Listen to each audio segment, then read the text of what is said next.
Hi everybody and welcome to Wednesday. So on Monday you were thinking back to your favourite holiday or day trip and trying to remember some of the things that happened there. And then yesterday we were learning about past tense, about changing verbs and changing our thoughts and our writings to put them into past tense so we can write down things that have happened before accurately. Well, you might wonder why on earth Mrs. Wildman is asking you to do these things, but that's because tomorrow, on Thursday, I'm going to ask you to write your own holiday postcard from the place that you were thinking about on Monday. But some of you might not know what a postcard is. I'm sure some of you do, but some of you might not. So let's have a really quick look at what a postcard is. So a postcard, I've got some here. A postcard is a little bit like a letter that you send from your holidays, but it's not a boring letter that comes on white paper and goes in an envelope. Normally, a postcard has a fancy picture on the top showing the place that you are on your holidays. This is my first one. This is from Menorca, when I went to Menorca a long time ago. Now, I haven't written these postcards, but they're just ones that I've collected. But there you can see Menorca, and that's where we stayed a long time ago. This one's a bit different. This is a castle that I once visited in Cornwall, and you can see the ruins of the castle and the sea and everything. So that's a different postcard. This one's a bit of a different shape. This is when Mrs. Long went on holiday a couple of years ago to Greece, and look, it's beautiful and it really shows off the harbour there. And then this one is one from get the right way up. This one is one that's a bit more local, and this is a postcard that I picked up at Chatsworth. I'm sure lots of you have been to Chatsworth House, but this is a Chatsworth House postcard. Now, like I said, these ones are not written, but normally when you write a holiday postcard, you pick one that's got your picture on of where you are, you write a message on the back, you write somebody's address, and you send it off to them, and you tell them about all the things that you've done on your holiday. Let's have a little look at this PowerPoint, and we can have a look at all the features you would expect to see on a postcard. Okay, so let's look together at what needs to be included when you write your postcard on Thursday. Okay?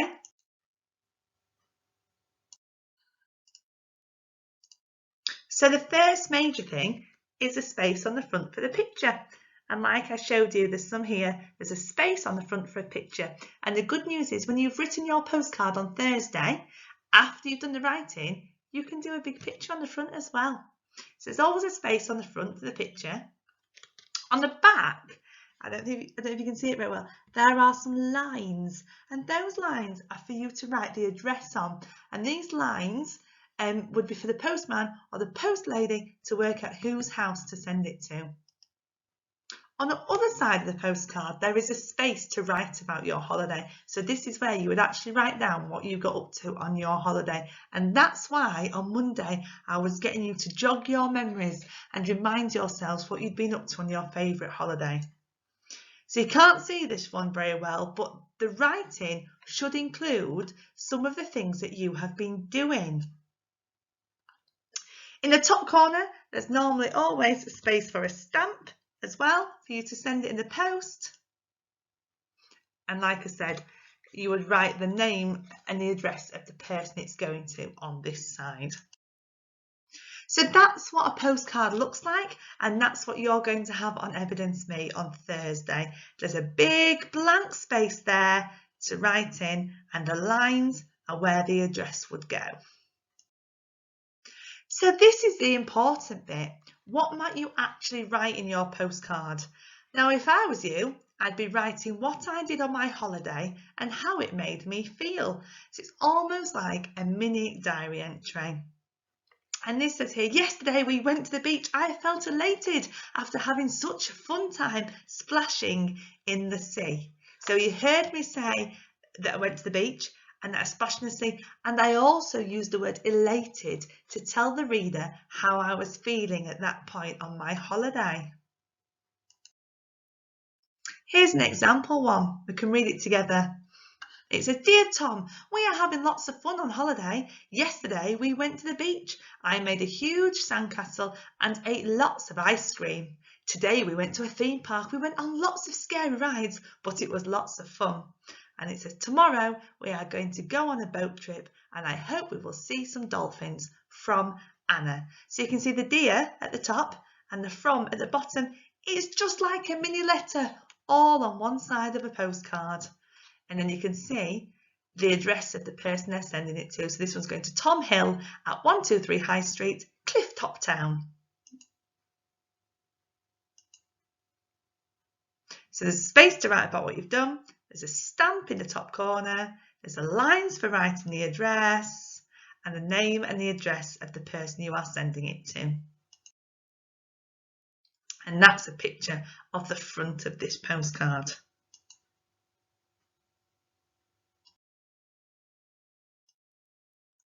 So we've really quickly looked at the things you would need on a postcard. Picture on the front, big space on the back for writing what you've been up to, some lines to write somebody's address on, a space for a stamp, and it's going to be brilliant. Remembering to write in our gap, what we did on our holiday and how it made us feel. Now that you've looked at the features of a postcard, I'm hoping that you're a bit of an expert, because your job for today is to look at some of these postcards that I found on the internet. And my goodness me, look at this. Somebody's written a brilliant postcard, but they've made quite a few mistakes. And it's up to you today to spot them. Not on this one, on the ones I put on Evidence Me. There are lots of things missing in these postcards that I've got from the internet. They've missed full stops. They've missed capital letters. They've even spelt some words incorrectly. So I need you to help me sort them out. But there's one thing that I thought you just might need a little reminder about before we do this today. And that is when to use a capital letter. Now that sounds really silly, because you know that we always need a capital letter at the beginning of our sentence. At the beginning of a sentence, we always know that we need a capital letter, and you can see that up here in the blue box. That's the thing we always talk about whenever we are writing sentences, that we start with a capital letter. But there are some other places that you should be using capital letters too, and that's for people's names. Can you see over here, people's names? The names of people need to have a capital letter. And you can see here there's a girl called Katie with her brown hair and her bag, and a boy called James with his blonde hair and his red jacket. Both Katie, you can see it there with a capital K, and James need to have capital letters because they are people's names. Another special type of name, and this is really important when you're doing postcards and writing about holidays, other important names are the names of places, and that might be an actual place like a country like Africa or London or Leeds or Spain. It could be any one of those. All of those places need a capital letter, but also important places that you visit that have got special names need capital letters too. Like here, we can see the word Big Ben. Both of those need capital letters because Big and Ben is the name. So it needs capital B for Big and capital B for Ben. So names of people, names of places. Let's move on to the names of companies.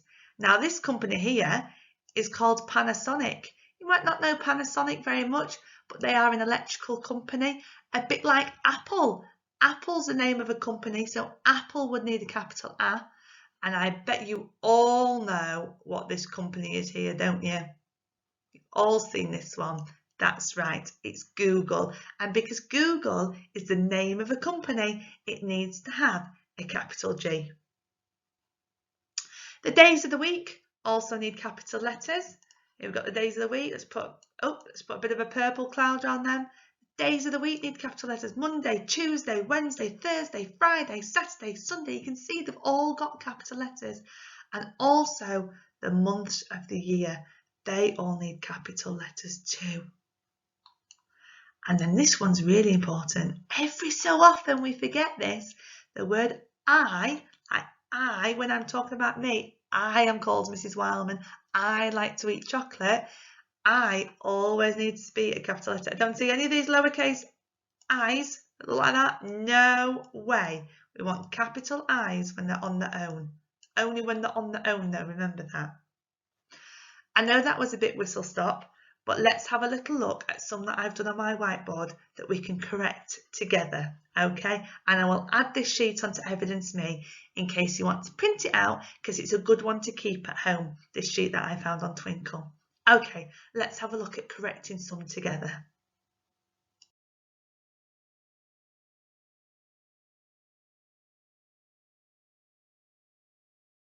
So, I've got lots of words on my board and I need you to tell me whether you think they need to have a capital letter at the beginning, thinking back to those things that we just said.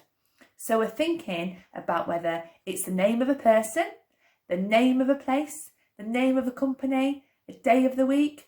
All those things are the ones that need a capital letter. So my top word says Sarah. Now my sister's called Sarah and I actually have lots of friends called Sarah. So Sarah is the name of somebody. So I need to rub out this lowercase s and add in a capital.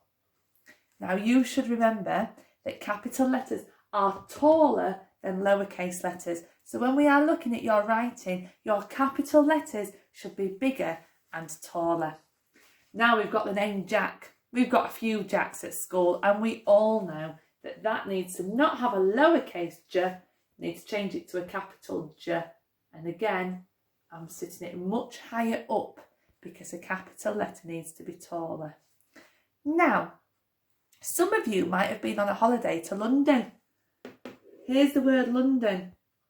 Does London need a lowercase l or does it need a capital L? A lowercase l or a capital L? It needs a capital letter because it's the name of a place. So we're rubbing this one out.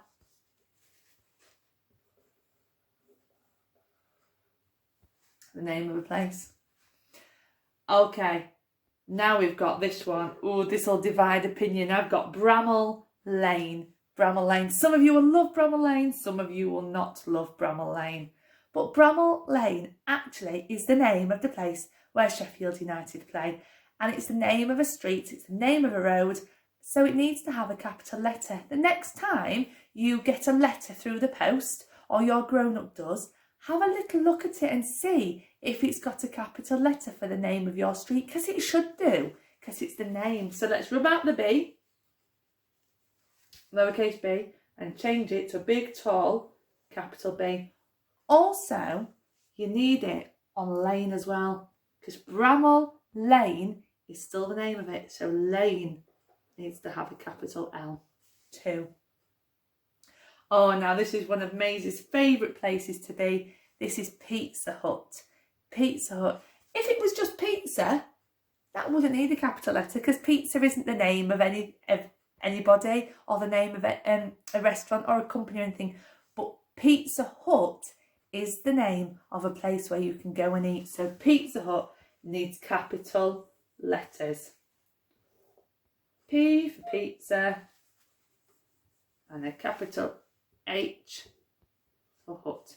Pizza Hut. Capital letters for both bits.